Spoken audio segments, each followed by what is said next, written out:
I actually hate when it comes seconds later. And welcome to the I see he got You're about to say me. Almost said Patreon podcast. Freaking Colin over here distracting me with what he said. You guys heard that. I'm leaving that in. Welcome to the TCG Scripts podcast. I'm Oscar, and with the usual dudes of Joe and Colin, and we're gonna go ahead and just jump into it. Like Colin used to say a lot. And you don't anymore. But let's just jump right into it. It's because I think it's the way you used to do. No, it's because I used to intro. I did when I intro. Yeah, and then since you intro, I don't have an opportunity. Maybe he just doesn't like jumping right into it anymore, Oscar. Yeah, we'll ease into it. I'll change it. I'll be like, "Hey everyone, good mythical morning." Anyways, we're gonna ease right into it. As you can tell, we're already doing that. But yeah, you guys, check out Happy Little Hug Factory. You can find a link in the description below. You can actually pre-order the new set, Awakening of the Ancients. That's going for $80. And then you can also, while you're there, check out their buy list. Maybe sell some cards off to make that box a little bit cheaper. Pick up some singles. Or even check out Caster Chronicles, which they do have. Correct, Colin? Yes, they have the star deck and the booster box. They did order limited quantities to see if the interest was still there. So if you guys want it, make sure you go there real quick before it sells out. It's really affordable if you want to just try it again because there's less product in a single booster box. So it's like $30 for a booster box. You get 10 packs and stuff like that. So it's a nice way. And each booster box is guaranteed to come with the promo. Different things like that. My dog's digging. It's pretty cool. If you guys are curious about it, I'm pretty excited about the new set, the first set of the new company. And I know on the Caster Chronicles part, I know the starter deck was pretty cool because it's actually 2 full decks, right? So you can just pick one up and play with a friend type thing. Yeah, here, let me show you. While he does that, again, you guys can check out the link in the description below. That link sends them straight over, lets them know that we sent you over for whenever you go over and place your orders. But yeah, let's see it. Boom. That's just a nice little tiny box. Has 2 star decks in it. I'm blanking on the price of the star deck, so I'm not going to say it. But it's Angels Waltz versus Demons Rondo. So you have an Angel deck and a Demon deck. And it's nice and flavorful. I haven't opened it yet because I'm going to be filming a box opening of it tonight. So look forward to that if you haven't already seen it. It's so tiny. Yeah, I was very surprised. All the product images, I was like, oh, that thing's going to be big. That's super weird. Why is it so big? And it came in like this. I was like, oh, it looks like those boxes you get when you go to like a Japanese novelty store or something, and you see those little boxes, and you're like, oh, I'll grab one of those. And I was like, I like that. That's like you can stack a whole bunch of them, but it comes with 2 decks still. It's not, you don't have all this crazy plastic lying around. Yeah, but I don't know what the inside looks like yet, so we'll see. It's really like low key. Like it looks like just 2 deck boxes like fit in that. Probably it'd be cool if I know it doesn't, but cool if it just had straight up 2 little cardboard deck boxes with angels and demons on it. That'd be legit. But I'm going to keep this box. It looks pretty sturdy. If you guys are looking for that, you can head over to Happy Little Hug Factory. But they also have something else that we're going to be doing with them, right? Is that what we can talk about right now?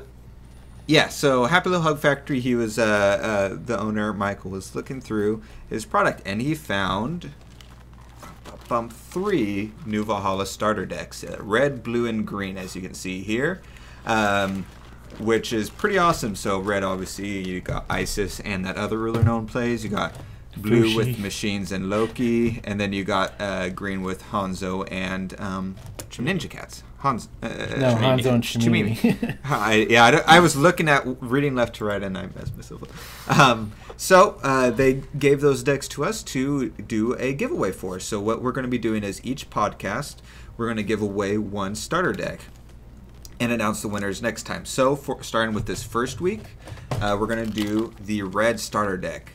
And the reason we're going to do it, I'm announcing which one I'm doing, because if you guys want, say, the green one, you might want to wait to enter in that one, because if you win the red one, you won't be allowed to enter and win any other starter deck. So we're going to start with the red one for the giveaway. There's going to be a link in the description below. You just enter in. It's the usual thing we do for our giveaways. You can get a different amount of points if you follow us on Facebook, subscribe, different things like that.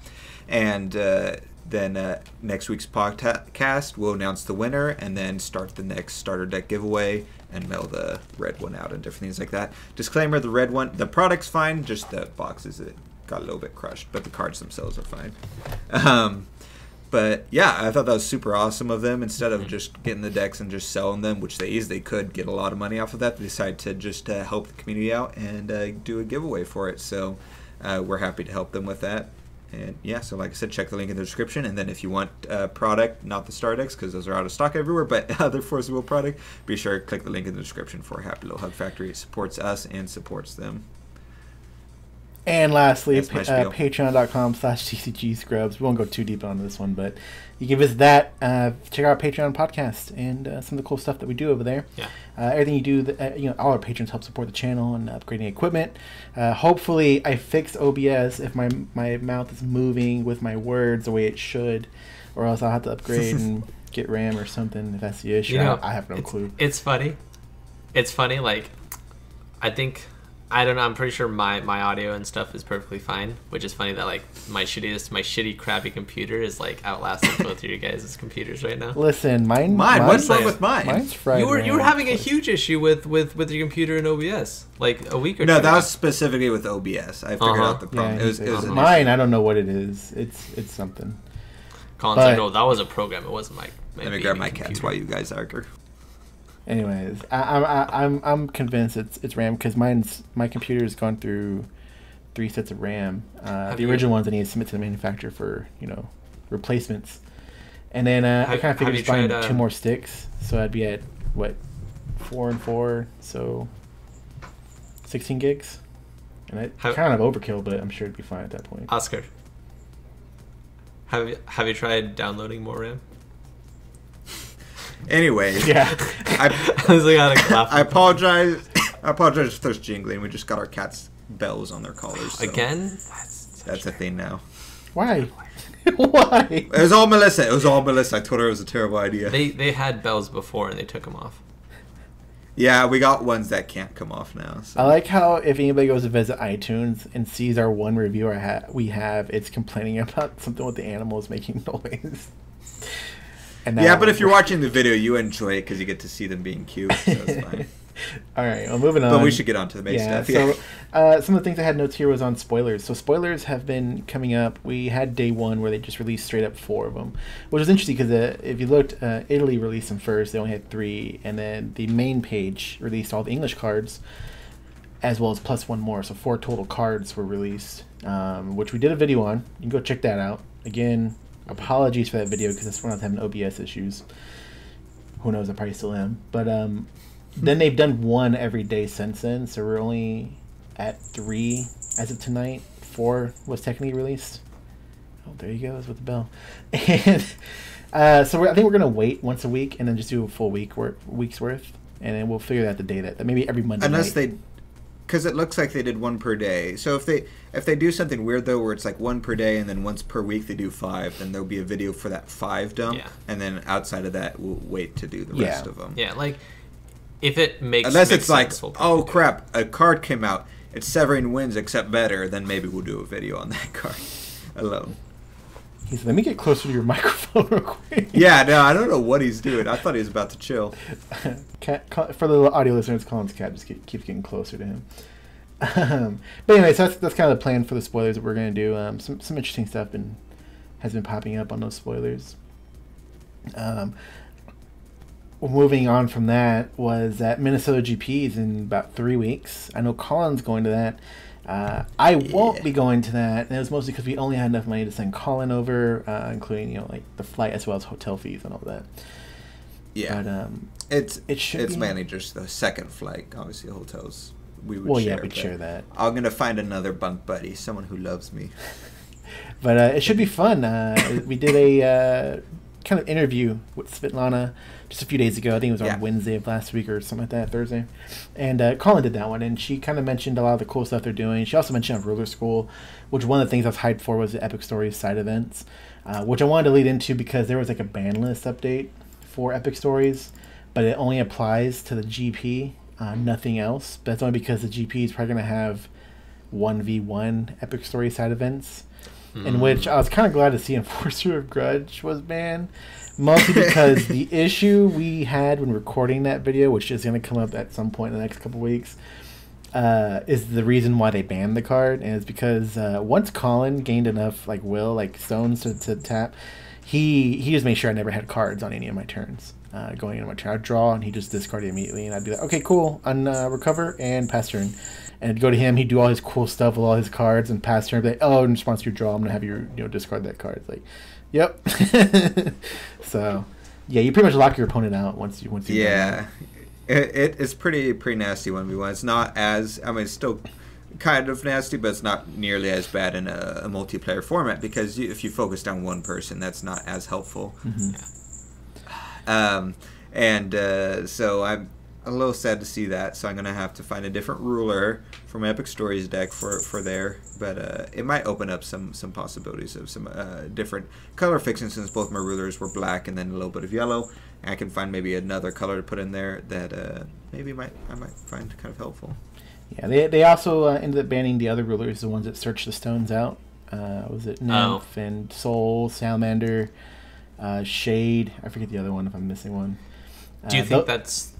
Do you think that's because of the same 1v1 issue, or do you think it's mostly because of the 1v1? Because outside of that, these aren't banned. It's only for this event, because this event and the side event, they're not going to be able to do group events and be able to manage something like that. It's all 1v1 everywhere. I think they should still look into it, of doing a group at least a 2v2 or free for all 1v1v1v1, something like that. You could do lower pricing, lower entry fee, or something like that, since it's not as competitive. But I still think that'd be super fun.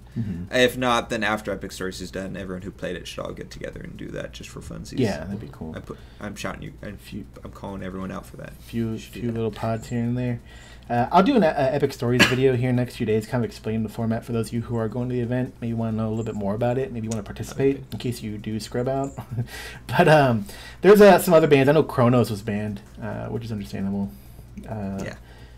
Combinations. So the existing ban list is still there for no Bahamut, no Horn. What else was there? What was the one? Sherry. Yeah, what was the one for Pain Life? Whispers. Yeah. There's some various. Also there's various chants from Valhalla days, which I don't remember all of them, but one of them was Time of Ragnarok, which is interesting. I remember that one just because how do you resolve that for something that's I only have a tree, or 2 trees, or I guess one of the trees is banned, but you can still have 2 trees, right? No. But you have a tree and a Grim. Those are both one-sided rulers. Yeah. Are they allowing Valhalla rulers if people have them? Yeah, so it's including everything, which is why they did this ban list all of a sudden, because they asked on Ruler School, Frank and Brandon, which head up Epic Stories, rules committee, if you want to call it. They asked her if the Epic Stories would include Valhalla, or she said, yeah, it would. It would be everything. Okay. And they were like, okay, we're going to have to work on a ban list. And then they announced this tentative ban list earlier today. Colin tagged me in it. And I was just kind of going over it, because it'd be nice for some people to know who were going to that, because Colin, if he had just gone with his Enforcer of Grudge deck, then found out then he got that he couldn't play it, he couldn't do the side event type thing. Yeah. Well, I could. I carry rulers with me. It just would be kind of not as good. Yeah. But so that'll be pretty exciting to do that. I mean, I'll take a break from commentating so I can go play some Epic Stories. Or day 2, maybe they'll do some Epic Stories events. You can just do that. Oh yeah. But when you scrub out. If you guys want to check out that video, you can find a little bit more about it, or you can check out Ruler School's channel and when they did their podcast, I think a week ago, from this when this comes out.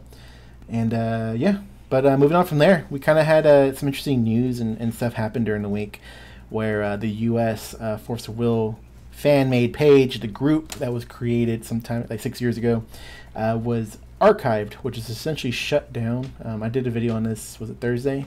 You guys haven't seen it, you can check it out. It has over 1,000 views at this point, so you can look at that. Colin, you wanted to jump in here, I think, right? Well, let's go over it so they have the context, and then I'll jump in. Okay, so essentially what happened was the page was archived, shut down. Colin noticed pretty quickly. I didn't even see it. He was like, oh my gosh. I was like, what? I joke around. I'm the one who alerted some of the people, about it. Yeah, I was like, he's like, something just happened. I go, what? The game just started? He's like, probably. Starts shuffling around, figuring things out. And then, so essentially what it was Robert Hebert, who we've talked to on the phone a couple times. I know Colin's probably talked to him way more than I have, about a situation where he was trying to send a message to the company of Force of Will by shutting the page down. He's the sole admin right now. He kicked the rest of the admins out. He did say it was kind of like a decision made amongst the admins, meaning the original core admins who created the group 6 years ago. The page was created as a way to kind of, as a resource for the company while the company was kind of gaining its footing. He said it was never intended to be like this hub that ended up becoming, which he did say, around season 2 or 3, it ended up becoming that, thanks to like a lot of the European players who had non-active pages who wanted to discuss maybe things with the community, so they came over. But again, so it kind of covers it, right? It was a message, and then it was sudden without warning because it was meant to be a message, like a shocking message to the Japanese company, which he said was the only way, he said was the only way you can get that kind of message across to a Japanese company. Yeah, and it was it was without notice to anyone involved with the page. Mm-hmm. And shortly after that happened, also the EU Facebook page completely deleted itself. It didn't archive; it just deleted it. Well, it archived initially. It originally archived for like 10 minutes and then it deleted. So that was pretty interesting as well. And I think it was he had no communication with them. That theirs was completely separate from him, just to make sure that that's clear. So I don't know if they saw what the US page did and followed suit or what have you. But yeah, so, and you can sort of, I'm trying to think of what to say about it, but yeah, it was basically a lot of things that Robert was talking about that had led up to it, and Oscar goes over that in his video if you guys want somewhat specifics, and we'll hopefully be getting into more specifics when we talk to Robert and possibly some other people later this week, so stay tuned for that. But after the US page was shut down, a new group was created. Yep, which is FOW Global. You can find that link in the description below. I'm going to add it to be a permanent link to everybody can always find it going forward. It grew pretty quickly. Initially, it was like right around the 300 range after the first couple hours. By the time I got home to record the video, which was right around 9 p.m., it was up around 600. And then I woke up the next morning, and I think it had broke 1,000 already. So I think, last time I checked, it was around 1,400 is where it was. So it's growing. Which was interesting because I know Robert had said that he felt the only active members on there were right around the 500 range. So it's far exceeded that number so far. More than double. So do you know if like that's like maybe like the EU page and the US page? Like, I mean, are the Japanese pages still fine? Like, are the other pages? The Japanese page never existed. They use other things like Twitter and whatnot. So what he meant was the U.S. group, period. The U.S. group had 13,000 members. Right. That encompassed everybody across the world. And he says the active count was right around 500. And then they made the global group, and then it's already exceeded the 1,300 mark. So it's more than what he had said was active player base. And that's what I'm trying to say. Yeah. And so the thing that I wanted to say real quick, because if you go over the video, it has... basically, Oscar lays everything out, and at the end of the video, it has sort of the timeline of events in the admin group on Facebook, where you kind of see how it was sort of suddenly happened, and none of the other admins knew about it, and so they were sort of figuring out what was going on. And I wanted to real quick say, because I had gotten permission from a couple of the people, and it totally slipped my mind to ask for permission from Jeremy to at least have his name displayed on there or blurred out and what have you.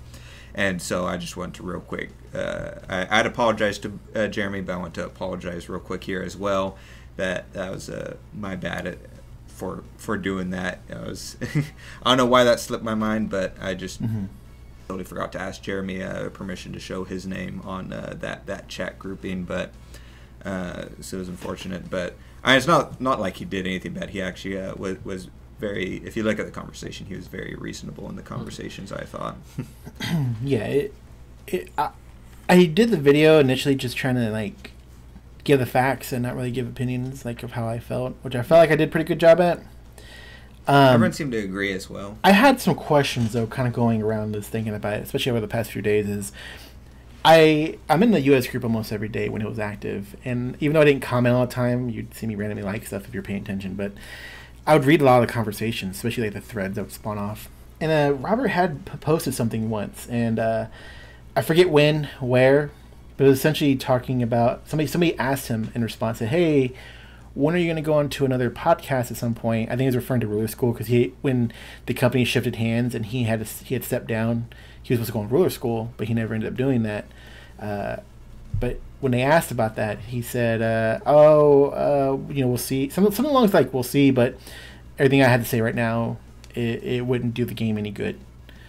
But now he wants to come on now, and our podcast, if any, but he wants to come on. It's like, what during that week changed, or week, 2 weeks, I don't know how long it was, towards now, like, oh, okay, here I'm going to come out, and here I'm shutting down the US page, and all these things are just breaking down. It's just like, kind of like, where that, you know? And it sounds like there might have been some stuff, at least somewhat in the behind the scenes, where he feels at least more comfortable coming forward. Like, he won't, it's not that he wouldn't necessarily do damage, but like things he feels maybe are at a certain point where he doesn't feel like he would do any noticeable damage. I think it would be the difference between doing damage and doing noticeable damage compared to other stuff that might be going on. Could be it, but that would be a good something to find out if he comes on. I just remembered it was when the spoilers came out and everybody saw I Spy Productions on there, and he responded explaining who all the companies were behind the game now. In which case, that's when he kind of came out with that. Statement. Oh, I should mention. Let me find it. But there was a post by someone. He's stalling so I can't remember if I'm trying to remember if I'm supposed to say their name or not, so I apologize. I'll avoid the name, but it was just one to clarify that EG is not the owner of I Spy. And from my understanding from other stuff is that he's simply on the board of I Spy. Okay. Oh.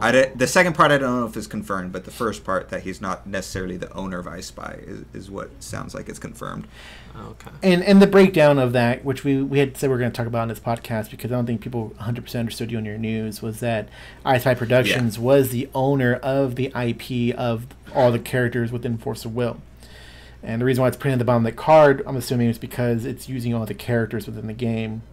And then because Force of Will Company, the name, the actual business, doesn't exist anymore, because creating the card game Force of Will is now just multiple companies in the background, correct? Yeah, it'd be like a good example is like, hey, if I own a company, I own TCG Scripts, let's say, and I go to print a card game, and it's going to be Transformers. The bottom of the card is going to say Hasbro. Hasbro isn't making the game. They probably have almost nothing to do with the game outside of just leasing the IP. And so it's that type of situation where I Spy is not directly involved with the game. They're just leasing the IP in a sense.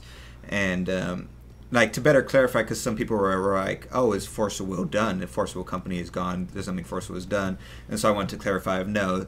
The best way to look at it is you had Force of Will, and it's this umbrella, and under it you had these different companies, which include I Spy, GI, and Daco. EG is he's the head of Force of Will and stuff like that. So when he was forced out, the Force of Will company, the umbrella, dissolved and was replaced by, I think, GI or something like that. So the game itself, everything that's under the umbrella is perfect. Nothing changed there. All that happened is someone bought a new umbrella and just put it over their head is all it is. The person is still there under the umbrella. They're the same person, just the umbrella changed. So just to clarify that. And I think it was Daco Printing was the actual name of the company, and GI is the company that Kim owns. Right. And Kim is the head of Force of Will currently, for anyone wondering. So when his company took over Force of Will, by de facto, he took over. And again, Kim's who we were referring to back in Svetlana's video where she said she had conversations with him and met with him over at, what was it called? That convention for games? Gamma. There you go, Gamma. Yeah. I was like, G. Yeah. Yeah, and she said she had a good conversation with him, a positive conversation where he said they were looking into bringing back the competitive season next year, this year, but next season, and that she they haven't accepted it obviously, but she did submit a proposal for a tournament structure, which we went over in our video as well, on what she was trying to do there, as well as number of GPs and different things like that. But she had a very positive interaction with him. And then that kind of comes back to circle around to the conversation we had with Robert in the video we did just a couple days after that Svetlana video, where he says you can't necessarily trust Kim, which is why he did the actions of taking the page down all of a sudden to send that message, so that to hold the company accountable for their actions, so that they can't just say, hey, we're going to do that, and then not do it. Instead, they can actually put it down in writing that they are going to do it, and then all of a sudden all the players, all the people who are buying product can hold them accountable for something like that. Yeah, the main thing that you had mentioned at the end of your video is that he specifically said like you asked what would reopen the US page, and he said if he got these different lists, things that the company would do, not just told to him, but in writing in a post that he can put on the U.S. group so that they could be held to it. So that was his end objective. So you can make of that what you may. Yeah, which brings me back to another thing is, like, let's just say the company does that. The company puts everything in writing. Like, hey, here's all this, which I feel like they kind of have, at least with the sets, right? Like, we've seen all the way into, like, the planned outline to next year, right? Till, what was it, January? Yes. So let's just say the GPs, they actually show the event locations. Everything's actually just like completely planned out. And then he brings the page back. Do people still have the trust to go back to that page, to keep posting in it, to think it's going to stay? Do they want him to remain admin? Is he going to hand it over to somebody else? You know, like, it comes back to a lot of trust issues, don't you think? Mm-hmm. Yeah, well, and also, go ahead, Jay. No, yeah, I was just gonna say, like, that's a really good point, especially if Force World Global ends up taking off, like, so they're they're gonna be splitting the community like two different ways, especially with yeah. But what I was gonna say, even if it's in writing, I'm not trying to be pessimistic or anything, but we've had stuff in writing. We had GP dates and locations in writing, and those were canceled or changed. We had pricing in writing that was changed. A lot of stuff. So if even if the company didn't want to continue that, that was one of my main contentions. Is when they took over, they took away all these promises that were made ahead of time, and I think the best thing they could have done was keep all those promises. That way, if they do say something or if they do put something in writing, we have that trust built now. But our very first interaction was them almost canceling the entire GP season, and then their compromise was canceling 2 GPs and revoking all of the big pricing for all the events, which, as we had reported on and have heard in the background, did anger not just players, distributors. A lot of distributors were very upset about this, and so it. I hope that they bounce back from that, and maybe it's growing pains, and they learn from that mistake going forward is the hope. It sounds like that might have been what happened with this discussion with Svetlana, that they switched from almost canceling an entire GP season to now planning what could be a very big GP season next year with a World, she said, and everything. So they might have maybe realized how vital that is to the community, and are learning from that would be my hope. Yeah, I mean, they were at Gamma. And I know that, I think it was either mentioned either on the podcast or somewhere in a group that they didn't have a booth. So he was there for meetings, and that he was pretty busy because he tried to fit her into a slot to see her for, 40 minutes, she said. So I wonder if that's like reestablishing connections with distributors, because that's one of the number one, I think, things that is going on at Gamma. It's just distributor like interactions, like people trying to pitch their games so that distributors carry them type of situation. I don't know 100%. Again, I've heard about it passively, the actual name of the convention here and there. I've never looked into it, but that's what it sounds like when I looked in, like, hear about it. That's what I'm trying to get at. Yeah. But it's interesting to see everything kind of the way it's all happened, because yeah, you're right. We've had that. We've had it in writing, and it's been like pulled back. So it's kind of like, will it even help going forward? I mean, it would help, I'm guessing, just to get that US page back if people even want it back anymore. I had somewhere I was going to go with this, and I can't remember 100% anymore. But it's just interesting to see everything just still on shaky ground, I feel. Oh yeah. Yeah. No, and I'd still be optimistic. Like, if they continue the season with what they do have set up, where it's going back to sending promos, and promos come in on time and in the quantities they're supposed to, the product goes out and it's still a good quality product, everything like that, balance still stays good. They continue with the ban list when needed. Different things like that. And then we go into next season. They announce a new GP season and stuff like that. I feel like that will slowly rebuild the trust of the community. And at that point, people will feel a lot more comfortable with them once it feels like they've sort of gone back to the stride that we were building towards. The past like year and a half, we've been building towards a really good place for the game. And that's why it feels like it's on shaky ground, because all of a sudden that whole system that felt like it was going so well, all of a sudden was completely disrupted. And so they got to... I'm optimistic, but I still feel like they got to earn back the trust a little bit.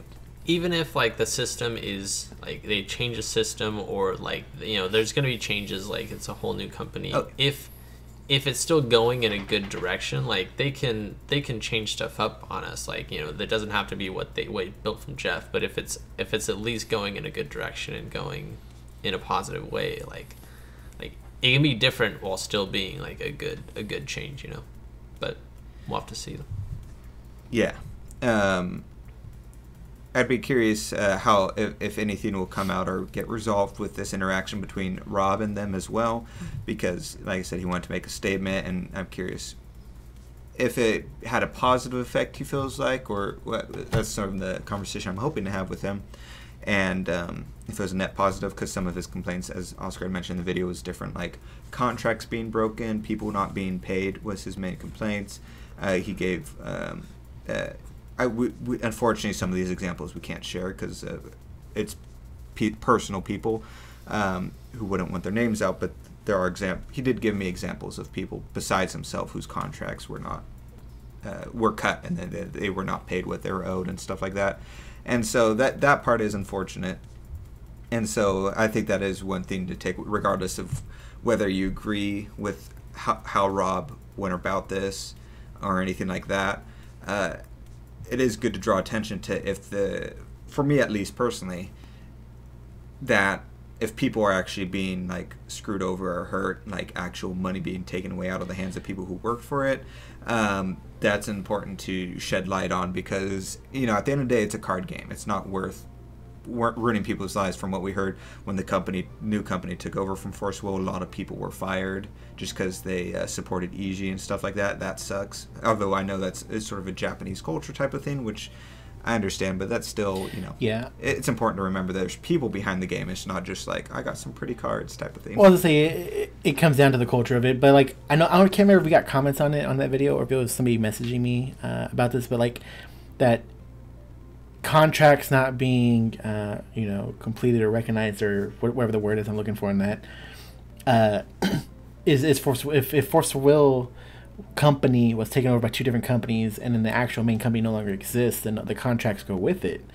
I guess the new companies aren't required to, what's the word I'm looking for, to acknowledge those or complete them or anything to enforce those contracts. Yeah, it kind of goes with kind of like the reason why people were mentioning is like when I saw Ice Fight Productions was saying like, wait, so FOW company no longer exists and the NDAs don't exist, and people were like, well, I never signed NDAs. There was just something they wanted us to say, or some people were like, yeah, I signed them, but they're all out the window now, so anybody can say anything they want. So if those are gone, then the contracts are gone, are they not? I think there's a lot of like legal corporate like structure that like I don't know if we know about it, like how much like contracts they've signed, like whether or not those stuff dissolve, if like it could be just like a corporate loophole that exists in the corporate world, where if your company gets bought out and like all the contracts are all now null and void, like is that something that's just regular run-of-the-mill stuff for corporations that do that kind of stuff? Like, is that just what happens when you're doing business? I don't know. I don't know enough about this corporate structure and how business works like that. But you're a lawyer, Joey. Yeah, I know, but this is I'm not a good lawyer. That's an inside joke between us. Joey's not an actual lawyer. No, I'm boy. No, but like there's a lot of just. I mean, you hear about all the whole tax dodging and all that stuff. Like this just seems like it could be under the same umbrella of like. You're right, Oscar, that these guys' contracts could have gotten dissolved when the company switched hands, but that could just be like a really shitty corporate thing that happens. It's still totally shitty though, and shouldn't be happening. But it would be interesting to know about that. It reflects the mindset of the company, whether it's legal or not. I don't think it's good PR. Right, it's not a good thing to do. You know what else it could be is like the handoff. So Force Will company handing off to the other companies, like, here's what we have. So here's what you're bringing on. And whether or not the contracts are included on that during, like, say, a normal transfer of that negotiations. But if Ishii's kicked out and then Kim comes in charge of Force Will company and sets up that transfer to the other two companies, he could just say, oh, let's just ignore that and then leave it with the company as it dissolved away. Do you know what I'm saying? Yeah. Oh, yeah. Like their contract is still would still be under Force Will, but it's just... It's just like he could have transferred it over, but he's like, nah, since Force Will is going to dissolve, so the contracts dissolve with it. Yeah, exactly. You know what I'm saying? As they transferred all the other power to the two companies. That's speculation, obviously. I'm just wondering. Like, I'm just spitballing ideas about like what could have happened to it. But in the end, though, this is just one side. I know there's people who comment on the videos saying not to trust Rob, to be very careful with what he's telling us, and there was somebody who's very concerned about the discussions we had with Rob and us reporting on it or discussing it. So, well, that's why we're tried to be very neutral about the reporting, and that's why we'll have a discussion with Rob and we'll be able to ask him some of the questions. And I hope, well, if I don't know if I'll be able to find someone, but my hope is to also talk to someone else from the other side as well. It's really hard because I can't talk to anyone, obviously, from the company, and it's hard to find someone, who's willing to talk about this stuff. So we'll see. If not, we'll hopefully have a video just encompassing the whole topic with a little bit more detailed specifics than the original video from last week did. Because a video not specifically about Facebook, but about the entire theme all rolled into one. Yeah, Colin, if I own like a newspaper corporation and you were like an investigative journalist like coming to me, I'd be like, you're hired, man. I'm getting you up there. There you go, man. But I have I did share a lot of my opinions here. Like I am very what's the word, speculating the entire, I'm like, I don't know how true a lot of this is. Like, why is this? Why is that? And I expressed that. Like, all the things I said today were, like, kind of where I'm at right now. It's just, like Red Zone Rogue, like, ooh, this is a lot to take in. I don't know how I feel. I'm about to see what goes on in the next few weeks type of thing. To really kind of gather a true opinion on what's actually happening. And to see the videos that we have, I guess, coming up soon, if you y'all's interviews, you said, which I'm not sure who all of them are, but to see how. Well, I don't either. That's why I'm saying I'm still looking. Yeah. I'm still trying to nail something down. Yeah. But for sure, hopefully we'll have Rob, and if we can't get someone else, we'll have a video going over the topic. And even if we can't, because there are other people we'd like to talk to, but not everyone wants to be public about it. So if nothing else, we can just anonymously relay the information in a separate video. You need to figure out how to do like the black silhouette garbled voice interview. First, figure out I know how to do that here. Then do it. You got to be on. Well, for the cool black silhouette, I'd have to actually be on location to film that. I'm not going to go flying places just to be like, Oscar really wanted the garbled voice. He was really big on it. This $600 was worth it. Anyway, I mean, you could have like a black silhouette on like Discord going on. Yeah, just garble that voice. Hey guys, I'm talking with blue, blue, blue, blue, blue, and we're gonna be talking about blue, blue, blue, blue, blue, and then just has a black silhouette of. Or leave people are like, man, this podcast was serious to like the very end. They just start bullshitting. But you can also have the actual video just pixelate it so much, it's like there's no point in having the video. But before everybody heads out from the podcast, this is going to be it. We're wrapping up now. It's right around the 40-minute mark. But 3 weeks from now is Minnesota GP. We will not have a podcast recorded for that weekend, so that means on the 30th will be a no podcast weekend. Colin will be out of town, and no, we're not doing it. Colin will be out of town. Unless I can throw something together. We're not. No, we're not doing it. I've already discussed this with Jeremy. So we won't have a podcast for that week because that would have been episode 73 week. Instead, we're going to have it the following weekend, which is the 7th, following week, which is the 7th, where Jeremy from Early School will be on for episode 73 of the podcast. What if we just name it 72.5? Just talk for 10 minutes? I don't know. We'll see. I'm saying there's not going to be one to anybody listening still. Yeah. You're still here with us. But thank you for listening. Colin seems like he's pretty adamant about wanting to do Yeah, something. he really is. I just do a special interview like we did the last one. I can throw it together. I'm just saying, if you're worried, you can name it 72.5, make it like a 5-minute podcast, and then bam. Yeah. We had a 0.5 episode already when we had Jeff on. But we had to separate into 2 parts. But anyways, thank you guys for listening. Visit us on patreon.com/TCG Scrubs. We're about to go and do the Patreon podcast where Colin picks the topics on that one. And we'll see y'all next time. Yeah, see you.